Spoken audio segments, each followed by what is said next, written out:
true self-honesty, or being real, you can say, synonymous. That's synonymous with spiritual awakening. There's an authenticity vibration that one has when they're honest with themselves. They're not putting on airs. When they talk, there's no guile behind what they're saying. It's just things are like flowing, you know. They don't get embarrassed or insecure about stuff and then try to cover that up in some way. If they make a mistake or say something that they turned out to be wrong, they're not going to try to.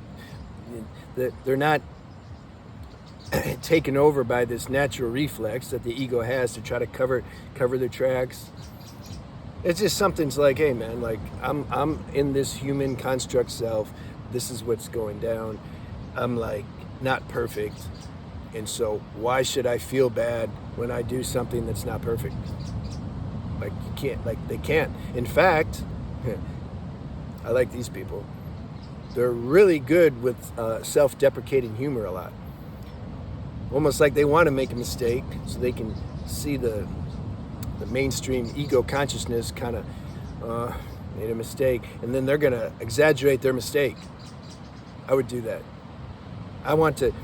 I see the little judgmental minds, and I'm like, oh, I'm going to play with them. They think they're messing with me. I'm messing with them. They don't know it. So I make it even bigger. I'm like, you think that's a mistake? Check this. You like it? Tell me I'm stupid. Oh, remember that? That reminds me of, I watched that Eminem movie like years ago, 8 Mile or something. Remember that last rap he did where he just flipped it? They were all like, the people he was battling were trying to make fun of him because like they beat him up, they slept with his girlfriend, they make fun of him. They said he looked like Leave It to Beaver. So he took all that and said that for them. Didn't even give them a chance to say it. He's like saying all that. And now he's like, okay, now what else you want to say? You see? He took that. I like that. That's always been my way also, you know. I mean, it took a bit. When I was young, of course, I would feel embarrassed and bad, you know. But then at some point, you're like, man, I'm done trying to fit into this crazy world. Like, I'm just going to be real because, like, what else can I do? It's not a decision. Like, I'm going to be real because, like, that's cool. Yeah, just, what else are you going to do? It feels good inside when you're real. But see, a lot of people aren't real, and they think they're real. Because I'm talking about deep level self-honesty. I've always been attracted to black people when I... just ever since, you know, I was a kid. I remember I was like 10. You see, my dad was a cop in Detroit during the riots, and so he was a bit prejudiced. And my grandparents were from like West Virginia, so they're all messed up. And so then we moved to Florida, and I was hanging out with this black kid. He was like 10, I was 10. And my dad, like, he said, come here. I'm like, yeah. What are you doing? What are you doing? I'm like, what do you mean? Like, I'm like playing. Like, you know, what are you doing? And it was, I thought he was playing. I thought my dad was even playing, even to say some stupid thing like I just somehow couldn't believe it. I just kind of dismissed it. I'm like, I don't know, maybe he's playing around or something. Like seriously, like this means something. I never. It was, that stuff was just so low level. I didn't have that karma, you know. But I liked the black people because they were real. Even when they put me in jail, in Florida they put you in jail for anything. I was driving on a suspended license, and they put me in jail when I was 16. And they mixed, insane. They put me in with felons. Like, all I did is drive on a suspended license. I was in there with the guy that killed the Domino's pizza lady, and then another guy, like, murdered a whole family for drugs, you know, to get money. And, like, I was in there, like, with some serious people, man. And then they didn't like me. I remember the brother came up to me once. He says, it's your world out there, but in here, it's our world. They're gonna like, they're gonna make me pay for like I didn't I didn't understand, but later I did, and I'll explain. I still didn't take it personal. I remember I was in the shower, and a brother came in. Man, you can make weapons out of anything because they have an ID card. And I think my buddy Tim that watches these things, like, yeah, he's gonna relate.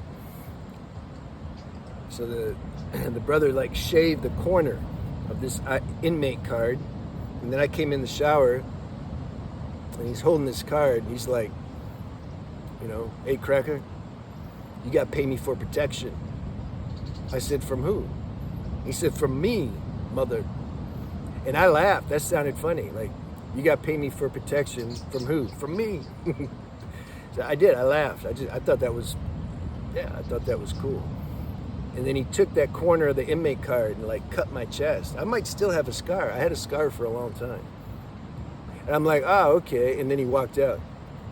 I'm like, this is what's happening. Like, I'm like, okay, I'm really somewhere that's dangerous. And then, I got in fights, man, all the time. And anyway, it was good training on some level. And so, but then my sponsor from 12-step program, he got me out. You see, it's cool. He knew the guy in charge of like the whole juvenile district in Florida and called him up and, got me out. So I'm ever grateful for that. I'm not really jail material. See, I like being out here. All right. But I always liked the brothers because they were real. There was something. Why though? Because they had such a hard time. I mean, look at, you can see in the movies, like what they went through. So somehow, and I used to be jealous of the camaraderie they had with each other. I mean, they would totally get down and just enjoy and laugh with each other. I mean, I was like, I don't see any white people doing that. I wanted to do that too because I have that in me, that vibe, So, let's see. I don't want to digress too much. And I also realized I started a girl YouTube channel some time ago. I would be like building the women up in the video, like complimenting them. Clearly, still I would get comments. Not many at all, but I'm just saying, like here and there, where the girl's like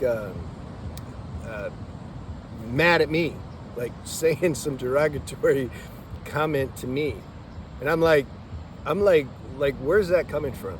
So I asked my friend, she's a girl, she knows about these things.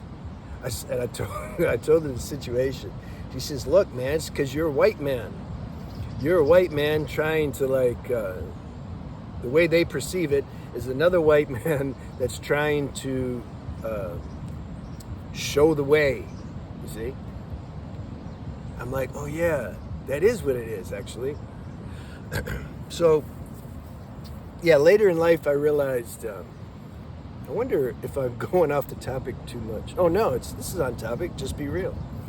So I realized later in life that there's karma. There's different levels of karma. You can say there's collective karma, and personal karma, race karma, and country karma, and there's all this karma, right? And so,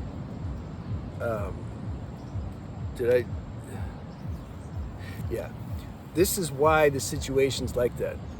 It's like the generational karma as a white person, I have to experience what I experienced, which is like having other races not really, their initial impression is they don't respect the white people.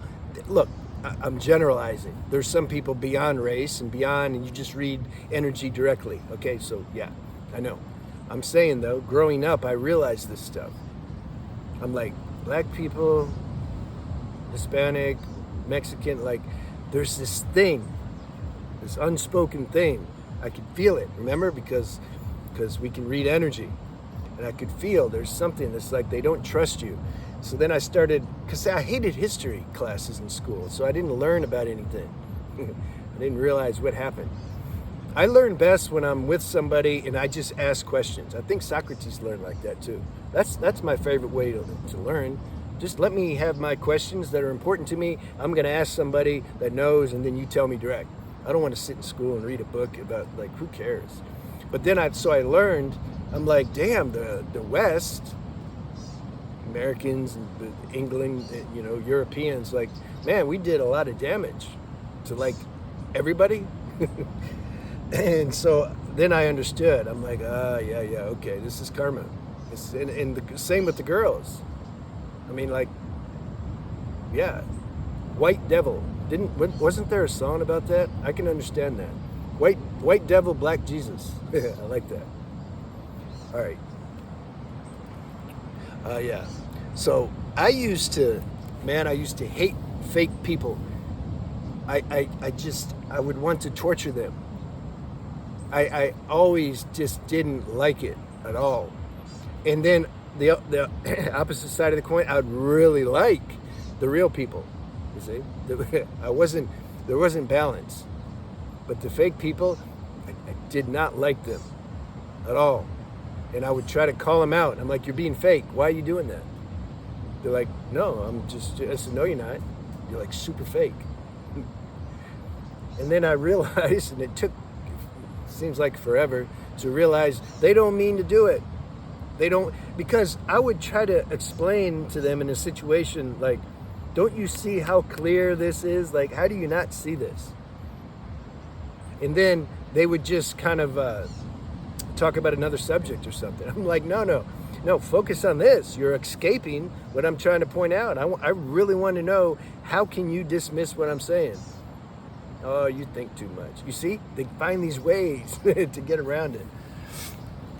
And it used to drive me mad. And so grace helped me understand.